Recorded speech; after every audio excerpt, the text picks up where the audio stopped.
Dahil sa bagong Pilipinas, ang gusto ng pulis, ligtas ka.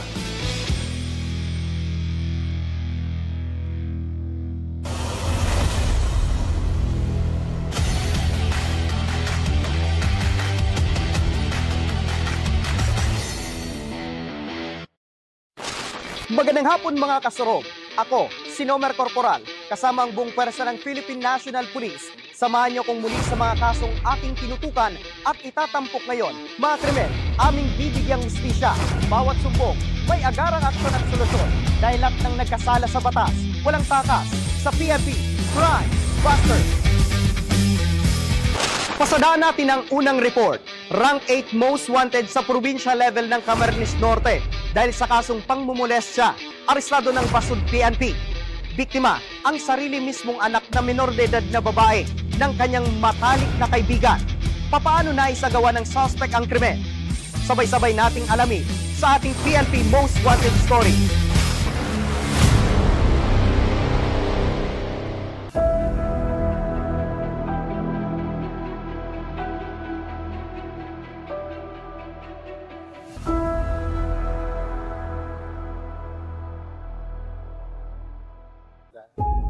Barang bang ang palita tipid baga. Umaga noong Oktubre noong nakarang taon, nang magkayayaan ang magbabarkadang sila Michael at Ben na mag-inuman.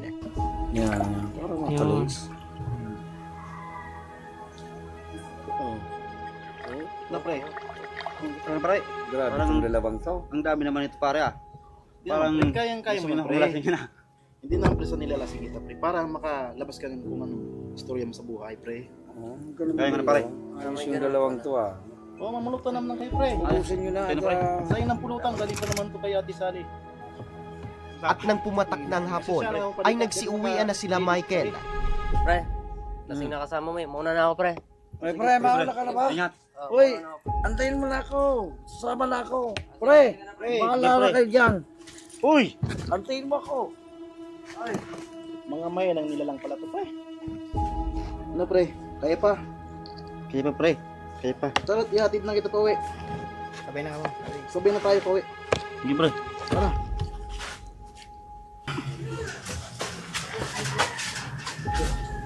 Saan pre? Doon ka lang pre. Sige pre. Salamat pre. Sige pre, sa sunod naman pre. Okay. Salamat. Nang makauwi na si Michael sa kanilang bahay, ay nadatnan niya ang anak ni Ben sa kanilang sala na isang minor de edad na nooy kaklase at kaibigan ng kanyang anak. Oh, Iha. Asan yung anak ko? Ay, lumabas lang po. May binili po, tito. Ganun ba? Sige.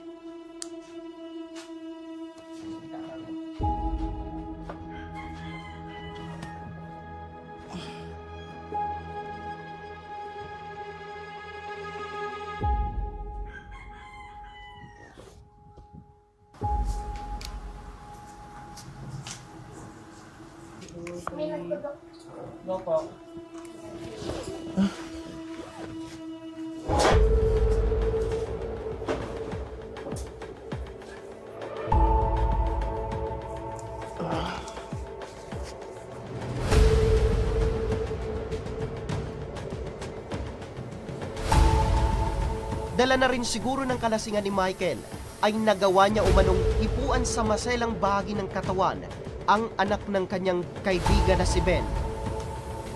Di ka pa ba tapos dyan?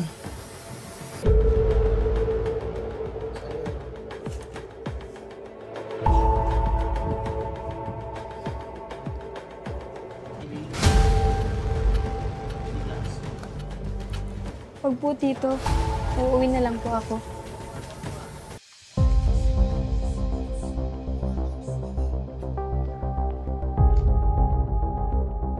Dahil sa insidente, ay nagdulot ito ng matinding trauma at takot sa anak ni Ben. At dito na rin umano nag-iba ang kilos ng bata na napansin ng kanyang guro. Madalas na raw balisa at hindi natutok sa pag-aaral. Dahil dito ay kinausap na raw ng kanyang guro ang bata at dito na raw inamin sa kanya ng kanyang estudyante ang madilim na sinapit sa kamay ni Michael. Ay, Ana, mayroon akong tatanong sa'yo. Ilang araw na kasi napapansin ko, parang tulala ka. May problema ka ba? Wala po, ma'am. Huwag kang matakot. Kung may problema ka, sabihin mo sa akin. Tutulungan kita. May problema ka ba? Yung tatay po kasi ni Nika may ginawa po sa akin. Ano? Huwag kang mag-alala na. Tutulungan kita. Dahil sa nalaman ng guro, ay agad niyang kinausap ang mga magulang ng kanyang estudyante at lumipas lamang ang ilang araw ay agad nang nakapagsampa ng formal na reklamo si Ben laban kay Michael. Habang tumatakbo ang kaso laban kay Michael, napag-alaman ng otoridad na tumakas at nagtago na si Michael papuntang Nueva Ecija. Dahil sa pagtatago ng suspect, napabilang siya sa mga wanted person sa bayan ng Basud at naging rank 8 most wanted sa provincial level ng Camarines Norte. Dahil ito sa kasong paglabag sa Republic Act 7610 o batas na pumuprotekta sa bata laban sa pang-aabuso na may inirekomendang piyansa na 200,000 pesos at kasong act of lasciviousness na inirekomenda ring piyansa na 108,000 pesos para sa kanyang pansamantalang kalayaan. Sa kabila ng isang taong pagtatago ni alias Michael sa batas, ay isang tip ang natanggap ng PNP kung nasaan ang kanyang kinaroroonan. Kaya naman nitong ika-18 ng Oktubre ay tuluyan na siyang naaresto ng otoridad. Michael! Ikaw ba si Michael? Bakit po, sir? Huwag na takbo! Huwag na! Takbo ka! Tama yung tiyan. Ikaw ay inaaresto sa salang paglabag sa Republic Act 7610. Ikaw ay may karapatang manahimik. Lahat ng sasabihin mo ay pwedeng gamitin, pabor o laban sa'yo. May karapatan kang kumuha ng sarili mong abogado. Huwag kang kikilos! Huwag kang kikilos!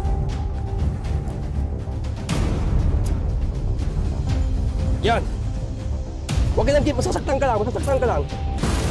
Huwag kami warrant of arrest. Huwag kami ready na pang branch tayo.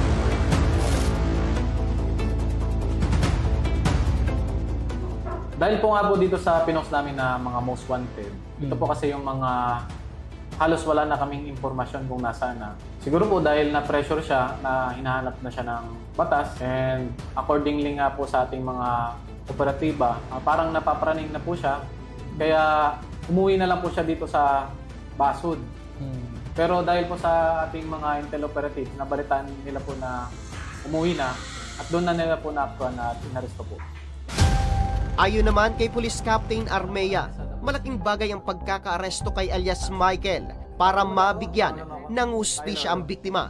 And nakikita din ng mga tao na nagtatrabaho yung mga kapulisan through pag-aresto na may mga warrant at iba pang mga ibang accomplishment ng kapulisan. At syempre maliban na din po dito sa mga ginagawang police presence, police visibility. Kumbaga, hindi lang po yan yung trabaho natin, meron din po tayong pag-aresto ng iba't ibang most wanted. Samantala, sa paintulot ng istasyon, kami ay nabigyan ng pagkakataon na personal na makapanayam si Michael kung saan inamin niya ang kanyang nagawang krimen. Depensa niya, nagawa lang niya yon sa anak ng kanyang kaibigan dahil na rin sa kanyang kalasingan. Parang nasagi ko lang, sir. Ano mo yan? Kasi lasing nga. Nasagi mo lang? Hindi ko din nga alam kasi lasing talaga ako. Yan mo ng first priority. Kasi ang sa kaso mo, 2 beses yun, sir. 2 beses. Tapos, ko alam yung pangalaman. Sabi ko yung tanong mo eh. Hindi ka nakikinig kasi wala ka. Pagsisisi at kapatawaran naman ang kanyang gustong iparating sa biktima at pamilya ng biktima. Anya kung anuman ang magiging desisyon ng korte, ay kanya itong irerespeto. May pagsisisi. Paranyasin. May pagsisisi. Nasa table. Kung nagawa mo. Ay sir, pakigaya po ito. Bibigyan lang yung format. Pangalan. According po sa ating batas, hindi po pwedeng hawakan ng ibang tao ang ating mga private parts na walang consent. And pagdating naman po sa minor, kahit may consent po, pinagbabawal po ito dahil pasok po ito sa RA 7610 at sa statutory rape. And pag tayo po ay merong physical intimacy na alam nyo na po yung sexual physical intimacy, pag meron pong ganon at hindi mo pinapayagan, bawal na bawal po ito. Sa ngayon, ay ililipat na si alias Michael sa Bureau of Jail Management and Penology o BJMP sa Camarines Norte habang nililitis ang kanyang kaso sa korte. Panawagan naman ng otoridad sa mga taong nakaranas ng pang-aabuso na huwag matatakot at mag-atubiling isumbong sa otoridad ang anumang reklamo o panghaharas upang mabigyan ito ng agarang aksyon. Dahil laging tatandaan na ang kapulisan ay handang tumugon sa inyong mga sumbong sa anumang oras.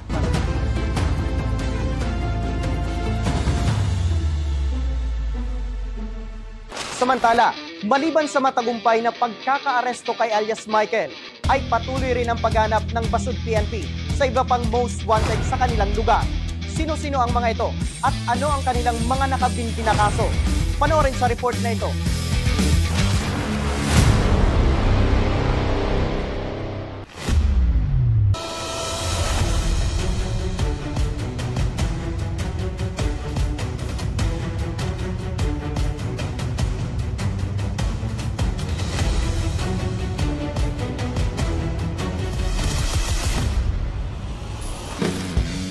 Apat na kalalakihan wanted sa lugar ng Basud, Camarines Norte. Isa sa mga nasa lista ng mga most wanted person ay si Antonio Santa Ana Cundat na may kasong rape. Ang huling impormasyong nakalap ng otoridad ay palipat-lipat daw ito ngayon ng tirahan sa Barangay San Pascual, Barangay Gabas at San Isidro sa Buhi, Camarines Sur. Pangalawa si Anastasio Belga Bueno na may kasong anti-child abuse. Ang huling impormasyong natanggap dito ay nakatira na siya sa Barangay San Felipe. Kasama rin sa mga wanted dahil sa kasong pagnanakaw si J. Israel Capistrano at huling nakita sa Barangay Kaayunan. At ang number 1 most wanted sa bayan ng Basud na si Julay Soriano Manago dahil sa kasong 8 counts of rape kung saan huling impormasyon ay nakatira sa Barangay Manmuntay at Imos, Cavite. Pinakamagandang gawin niyo po, mag-surrender na lang po kayo dahil iba sa pakiramdam na parang lagi kang hinahanap ng batas. Kung talaga pong wala kayong kasalanan o kung talagang may kasalanan kayo, panagutan niyo po at kung wala naman kayong kasalanan, pwede niyo pong ilaban yung kaso sa korte kung talagang alam niyo na wala kayong ginawang masama. At syempre, lagi pong nagtatrabaho ang pulis ng Basud at syempre ang mga kapulisan ng Bantayog Cops. Nahanap po namin ito, kada tao po meron ng nakatoka. Meron po dito sa Basud, meron po sa provincial office namin, at meron sa regional office namin na naghahanap sa bawat taong may warrant. Aminado naman si Police Captain Armea na tumataas ang kaso ng pang-aabuso sa kanilang bayan. Kung kaya naman, kaliwat kanan ang kanilang ginagawang hakbang upang kahit papaano ay mapababa ito at tuluyan na itong mapigilan. Naman ng PNP, sir, ano yung mga intervention ng kumbaga po sa inyo na kahit papaano ay malesen po ang mga kaso ng ganito? Meron po kaming best practice, yung tinatawag po namin na Project Piglas. Dito po tinuturuan namin ng iba't ibang information about sa pang-aabuso. Kasama din po dito ang kababaihan, tinuturuan po namin. At syempre po yung mga kalalakihan at kabataan. And tinuturuan din po namin sila ng self-defense sa tulong po ng ating local government. Nagbibigay po sila ng budget para ma-implement po ito na itong best practice namin. Same din po ito sa practice ng ibang station. Ganun din po ang prevention natin. Kung inyong namumukaan ng 4 na lalaking ito, ipagbigay alam agad sa malapit na otoridad. Huwag matakot, maging kakampi ng tama dahil ang mga biktima ay nararapat lamang mabigyan ng hustisya. Ito ang PNP Most Wanted.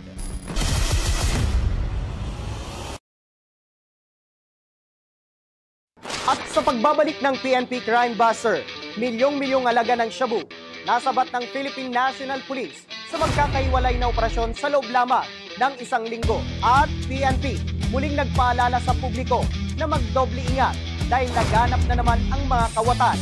Tutok lang dahil ang lahat ng yan sa aming pagbabalik.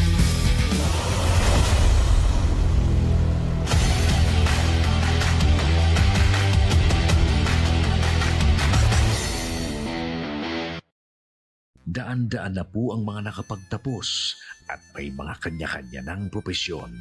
Sa kanilang pagpupunyagi, walang masidlan ang kanilang mga ngiti. Yun at sa Gabos, nagpapasalamat po ako sa AKB. Gusto ko lang po magpasalamat sa Ako Bicol sa opportunity na tigtatao po arag po sa kuya na estudyante. Dahil naandyan lang, katuwang lagi, Ako Bicol, katabang na, kasurug pa. Problema sa tubig, agarang binigyang solusyon. Nagpatayo ng mga solar-powered water supply system sa mga liblib na lugar. Libre, malinis at maaasahang supply ng tubig 24/7. Dako laon ang pagpapasalamat niya mo. Dahil may kamalilingan habang kami nabubuhay. Dako laon nining tabang para sa gabos na tao digdi. Salamat po. Para sa ating mga kababayang nasa laylayan, Ako Bicol, katabang na, kasurug pa. Ka-aksyon! Nais mo bang maging parte ng aming production team? Kahit nasa Albay, Sorsogon, Catanduanes, Masbate, Camarines Norte, at Camarines Sur, maaari kang mag-apply. Naghahanap kami ng executive producers, researchers, cameraman, editor, graphic artist, at social media specialist. Send your resume to actioncall.hr@gmail.com o magpunta sa aming tanggapan, Action Call Center, Embarcadero de Legazpi. Share your skills and be part of our growing team. Apply na! Tucked away in the province of Albay, known for its perfectly shaped Mayon volcano, Misibis Bay Resort, a locally owned 5-hectare private island resort. The resort is ready for all those looking to balance tranquility and adventure. This tropical destination is where guests can either choose to relax under the palm trees or have an adventure under the sun. It features modern and luxurious rooms and villas, recreational facilities, and sophisticated services.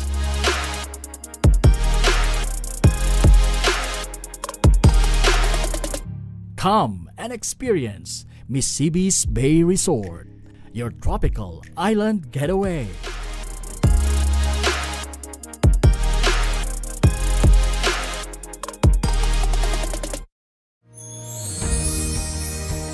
Kapag bihira ang sakit, bihira rin ang sagot. At sa oras na lumala, bawat segundo'y mahalaga.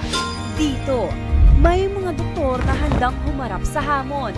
Live upang suriin, tulungan at magbigay pag-asa. Bawat tanong may kasagutan. Bawat pasyente may pag-asa.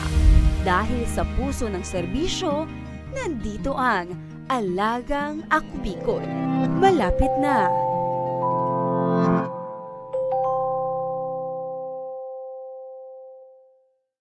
Sa mahigit 15 taong paglilingkod, libo-libo na ang mga natulungan, mga estudyanteng nakapagtapos na ng kanilang pag-aaral, mga maliliit na negosyante na itaguyod ang kanilang pagninegosyo. Zero hospital billing para sa mga may karamdaman. Patuloy ang ating pagpupunyagi para maiahon ang ating mga kababayang nasa laylayan. Sa tulong at paggabay ni Ina, sama-sama nating harapin ang bukas na may pag-asa. Sa ngalan po ni Congressman Zaldico, Congressman Alfredo Pino Garbin Jr. at ng buong Ako Bicol Party List, Viva la Virgen! Viva Nuestra Señora de Peña Francia! Viva la Virgen! Viva! Viva Patrona Candiculancho! Viva! Viva la Virgen! Viva! Viva la Virgen!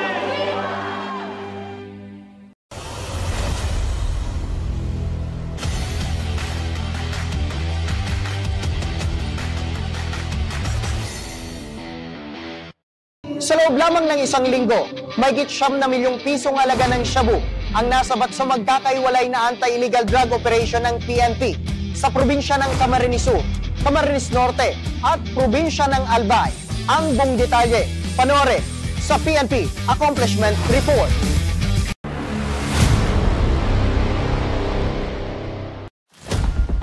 Matagumpay na naaresto ng Philippine National Police sa panguna ng Regional Drug Enforcement Unit Bicol, katuwang ang Pili Municipal Police Station, ang babaeng tulak na ito matapos ang ikinasang bypass operation sa Zone 2 Barangay Anayan, Pili, Camarines Sur, alas 3:55 ng hapon nitong Martes, October 21, 2025. Kinilalang suspect na si alias Inday, 37 years old, isang kasambahay at nakatira sa Mindanao, at tinuturing ng kapulisan bilang high-value individual dahil sa pagkakasangkot sa iligal na droga. Sa mismong operasyon, matapos na magkaabutan ang suspect at ang police pusher buyer ng 50 gramo ng shabu kapalit ang 100,000 pesos, ay dito na ito inaresto ng mga operatiba. Nakuha rin sa posisyon ng suspect ang ilang malalaking plastic sachet laman ng hininalang shabu na may timbang na 550 grams o kabuuan. Umabot sa 600 grams ang lahat ng drogang nakuha sa suspect o nagkakalaga ng mahigit 4 na milyong piso. Matapos ang isinagawang inventaryo sa mga nakuwang droga, ay agad itong idinala sa Pili Municipal Police kasama ang suspect para sa formal na disposisyon at dokumentasyon. Sa bayan naman ng Baaw, Camarines Sur, arestado naman ang 4 na individual matapos rin ang ikinasang bypass operation pasado alas 9 ng gabi nitong ika-19 ng Oktubre sa Sitio Sagup, Barangay Buluaang. Kinilala ang mga suspect na sina Tuti, na tinuturing na high-value individual, alias G, alias Lance, at alias Jan, na tinuturing naman na street-level individual na pawang mga residente ng probinsya. Nakuha sa operasyon ang ilang pakete ng hininalang shabu na may timbang na abutin ng 414 grams o tinatayang nasa 2.8 million pesos ang standard drug price. Samantala, naging posible naman ang operasyon dahil sa pinagsanib puwersa ng Provincial Police Drug Enforcement Unit o PPDEU, Provincial Intelligence Unit, BAO MPS, Philippine Drug Enforcement Group o PIDE, at sa koordinasyon ng Philippine Drug Enforcement Agency o PIDEA Bicol. Sa bayan naman ng Daet sa probinsya ng Camarines Norte, umabot naman sa 2 milyong pisong halaga ng shabu ang nasabat ng kapulisan sa isang tulak umano matapos itong kumagat sa isang bypass operation na ikinasa ng pinagsanib puwersa ng Provincial Police Drug Enforcement Unit, Provincial Intelligence Unit, Daet Municipal Police Station at sa koordinasyon ng PIDEA Regional Office Bicol pasado alas 8 ng gabi nito lamang Lunes, October 20, 2025. Kinilala naman ang tulak na si alias G, 37 years old, may asawa at isang construction worker sa nasabing bayan. Sa nasabing operasyon, matapos na magkaabutan ng droga, kapalit ng pera ang drug suspect at nagpanggap na pusher buyer, ay dito na ito hinuli ng mga operatiba. Sa ginawang body search sa suspect, ay nakuha rin sa kanyang ilang pakete ng hininalaang shabu na may timbang na 300 grams o 2,040,000 pesos ang market value. Samantala, sa probinsya naman ng Albay, matapos ang ilang buwan na pagmamanman ng Tabaco City Police sa isang lalaki na ginagawa ng negosyo ang pagbebenta ng iligal na droga sa lungsod, pasado alas 6 ng gabi nitong Martes, Oktubre 21, tuluyan na itong napasa kamay ng otoridad matapos na makorner sa ikinasang bypass operation sa Barangay Pawa. Kinilala ang nahuli na si alias Boss, 42 taong gulang, isang electrician sa nasabing lungsod at itinuturing ng PNP bilang high-value individual. Ayon kay Police Lieutenant Colonel Edmundo Cirillo, hepe ng Tabaco PNP, hindi naging madali ang naging operasyon habang nagkakabentahan kasi ay napansin ng suspect na operatiba na pala ang kanyang katransaksyon. Kaya naman agad itong pumaripas ng takbo, ngunit agad naman itong na-corner. Dito na kumpiska sa suspect ang ilang pakete ng shabu at maliban pa rito ay nakakuha pa ng ilang sachet laman ang hininalang shabu ang pulis sa ginamit na motorsiklo ng suspect. Sa ginawang inventaryo, umabot ng mahigit 91.1 grams o 619,480 pesos ang lahat na nakumpiskang droga kay alias Boss. Mag-abutan, nakahalata siya na pulis yung katransaksyon niya, kumaripas ng takbo. At napasod siya doon sa barbed wire. Hinabol siya ng tropa, ganun, sugat-sugat yung tropa. And then ngayon, nandun sila nag-i-inject ng anti-tetano at saka iba pang gamot na sinagot na ng ating may mga personalities. Ayon pa sa hepe, dati na umanong nakulong ang suspect dahil din sa pagtutulak ng illegal na gamot. Target nito ay matagal na naming minamanmanan dahil dati na rin siya nahuli noong year 2023. And nag-avail siya ng plea bargaining. Pagkalabas, balik sa dating gawi. So, namomonitor namin na lumalaki yung kanyang operation. At yun na, kagabi nagtapos yung pagiging mailap niya. So, nakuha natin katulong ang Albay Marpsta in coordination with the PDEA 5. Dagdag pa ng opisyal na malaking bagay anyang pagkakadakip nila ng suspect at pagkakakumpiska ng ganitong kalaking halaga ng shabu. Okay, malaki ang impact nito kasi ngayon na marami na siyang area na sinusuplayan. Ngayon nakuha natin siya mapuputol itong supply, and siyempre yung iba ay magkakaroon ng takot na darating talaga ang panahon na mahuhuli sila. Samantala, pinuri naman ni PNP Bicol Regional Director Police Brigadier General Nestor Babagay Jr. ang mga matagumpay na operasyon laban sa iligal na droga ng iba't ibang istasyon sa buong reyon. Isang patunay lang anya ito ng kanilang kampanya laban sa iligal na droga ay patuloy at lalong mas pinaigting dahil ang gusto ng kapulisan ay magkaroon ng ligtas na komunidad at ilayo ang mga mamamayan sa masamang epekto ng droga.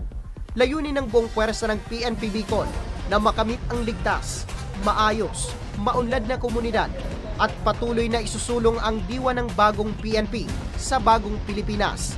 Serbisyong mabilis, tapat at nararamdaman.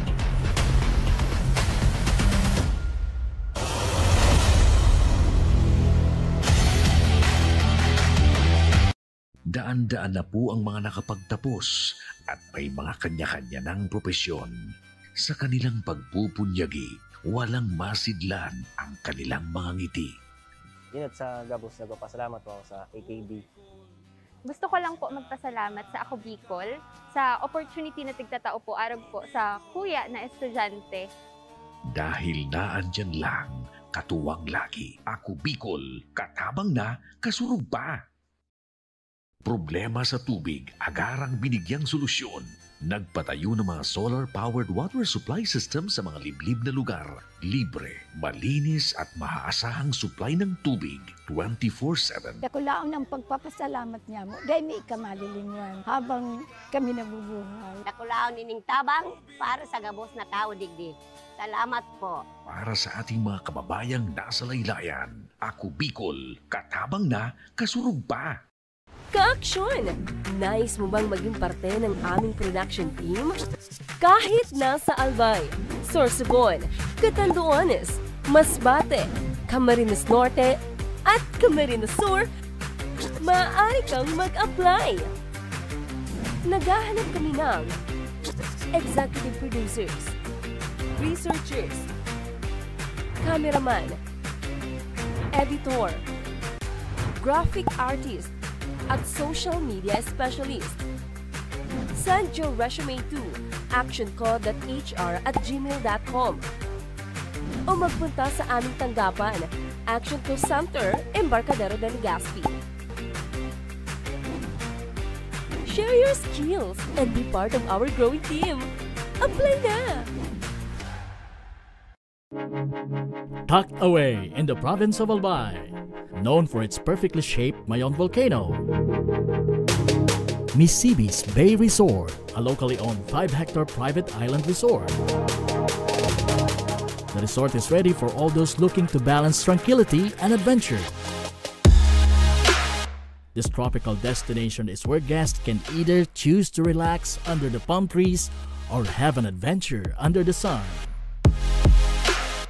It features modern and luxurious rooms and villas, recreational facilities, and sophisticated services.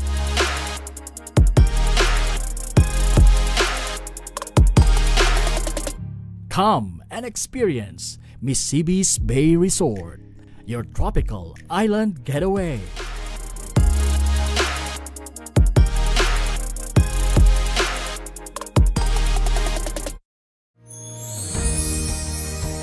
Kapag bihira ang sakit, bihira rin ang sagot. At sa oras na lumala, bawat segundo'y mahalaga. Dito, may mga doktor na handang humarap sa hamon. Live upang suriin, tulungan at magbigay pag-asa. Bawat tanong may kasagutan. Bawat pasyente may pag-asa. Dahil sa puso ng serbisyo, nandito ang Alagang Ako Bicol. Malapit na.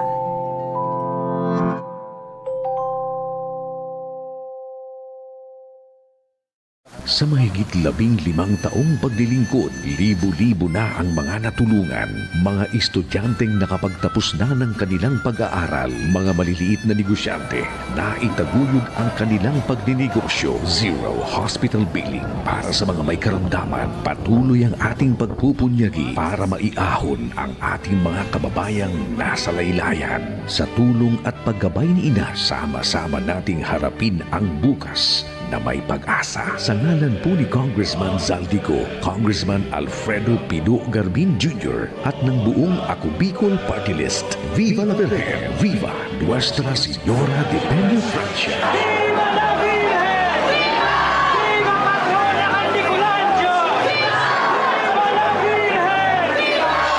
Viva la Virgen!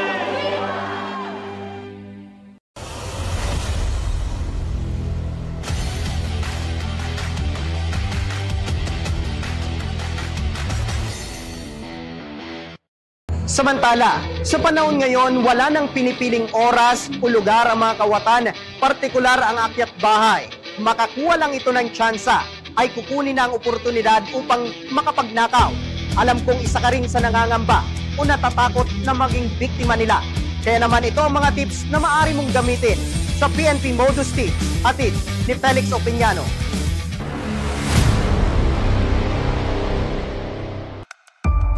Madalas sa kalagitnaan ng gabi kung sumalakay ang mga akyat bahay at ang dilim ang nagsisilbi nilang proteksyon para isagawa ang kanilang pagnanakaw. Ngunit maiba tayo.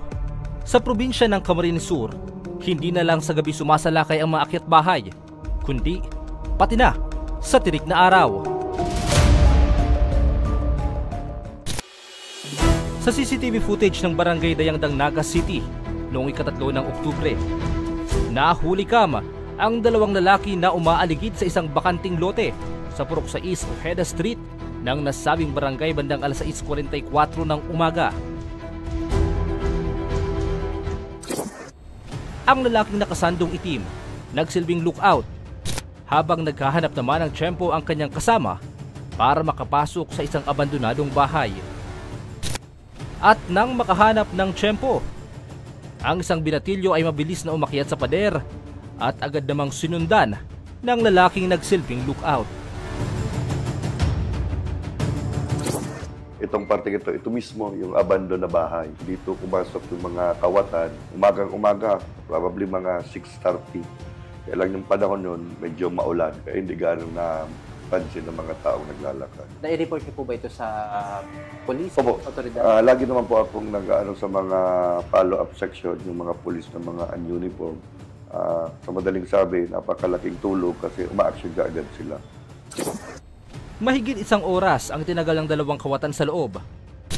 At paglabas nito, tangay na nila ang isang aluminum screen door at isang sako ng kalakal. Dumaan pa mismo ito sa main road ng nasabing barangay, na para bang sanay na sa ganitong kalakaran. Ayon sa Barangay Council, mayroon silang mahigit 30 CCTV. Kaya dito, itong CCTV na nakalagay mismo dito sa poste, yan yung nakahagipan ng ginawang pagnanakaw ng dalawang suspect noong October 3, bandang alas 6 ng umaga. Nahuli na po ba yung dalawang suspect natin dyan? Sa ngayon nga po sir, sabi ng pipator ng polis, mahirap daw kasi sir hulihin kasi yung complainant dapat daw ang mag-complain. Walang complainant kaya sa ngayon at large po. Pero identify po siya. Inihintay na lang sir yung complainant.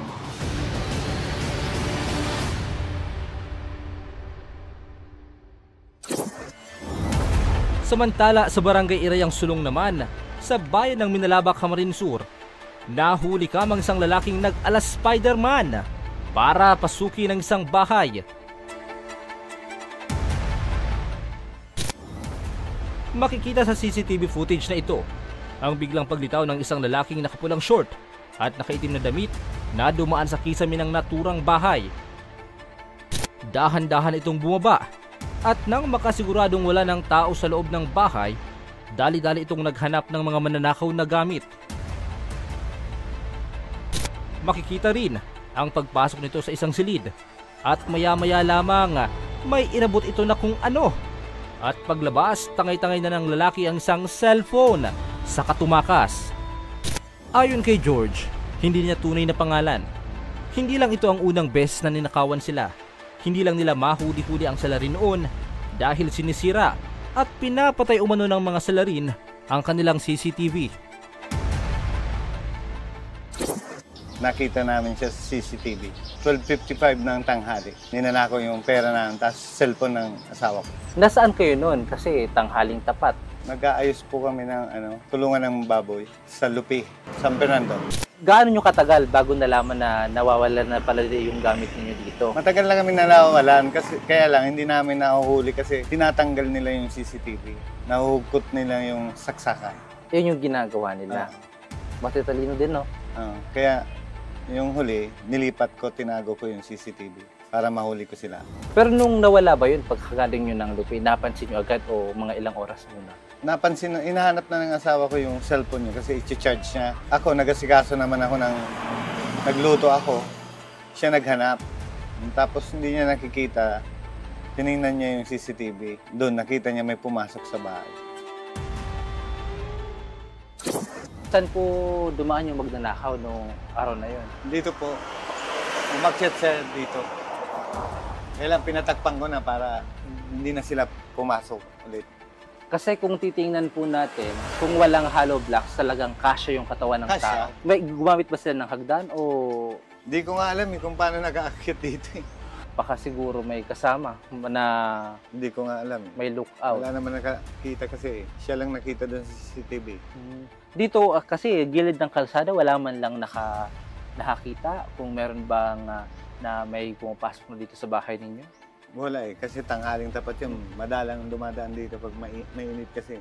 Gaano katagal siyang nandito sa loob ng tindahan based doon sa CCTV? Siguro dito sa loob ng bahay, mga lang siya, mga higit 1 minuto. Ay, 2 minutes. 2 minutes, pero madami na siyang nakuha. Sa tulong ng CCTV footage, agad na naaresto ng mga otoridad ang sospek. Sinampahan na rin ito ng kasong robbery at kasalukuyang nasa kustudiya na ngayon ng Minalabak Municipal Police Station. Police Captain, para po sa kaalaman po ng lahat, bakit hindi po theft yung isinampa nating kaso sa taong nag-akyat bahay? So, ang nangyari kasi dito, yung theft is yung halimbawa yung salisi lang. So, wala siyang binabiolate na, kumbaga, hindi gaya ng robbery na not intended para daanan is doon siya dumaan. Like nung ginawa ng suspect natin dito sa robbery case ng Minalabak sa Irayang Sulong. So, dumaan siya sa kisame. Yung may pagitan na pader at yung bubong. So, walang kisame, doon siya dumaan. So, hindi naman yun intention para daanan ng tao. So, yun yung naging requisite niya para mag-qualify siya as robbery. Isa lamang ang akyat bahay sa mga modus operandi ng mga kawatan. At dahil nalalapit na ang Kapaskuhan, alam ko marami sa inyo ang mahilig magbakasyon at umuwi sa kanilang mga probinsya. Kaya para maiwasan ang ganitong klaseng modus operandi, narito ang anti-modus tips ni Police Captain Beverly C. Monte na dapat nating tandaan. Isa dito ay siguraduhin nakakandado ang mga pinto, bintana, lalong-lalo na tuwing gabi o kapag umaalis sila ng bahay nila. Pangalawa is ilagay sa ligtas na lugar ang mahahalagang gamit gaya ng pera, alahas at gadgets. Kung pwede nila itong ilagay sa yung may lock o ano ang tawag? Yung bolt. Opo, yung bolt doon nila ilagay. So, pangatlo, maglagay ng ilaw sa labas ng bahay at kung maaari, maglagay din ng CCTV o alarm system. So, marami naman na tayong nabibili o nakikita na murang CCTV at maganda din naman yung mga quality nito. Pang-apat naman po, makipag-ugnayan sa mga kapitbahay, barangay tanod, o sa ating pulisiya upang agad na maipagbigay alam ang mga kahina-hinalang tao. Ano po? Kasi yun nga sinabi ko, hindi ito kakayanin ng ating kapulisan lang. So, kailangan natin yung ating mga force multipliers gaya ng BPATs, barangay officials, at yung mga leader sa isang barangay. At panglima, agad na ipaalam sa pinakamalapit na police station na nabanggit ko na ang anumang kahina-hinalang kilos o insidente.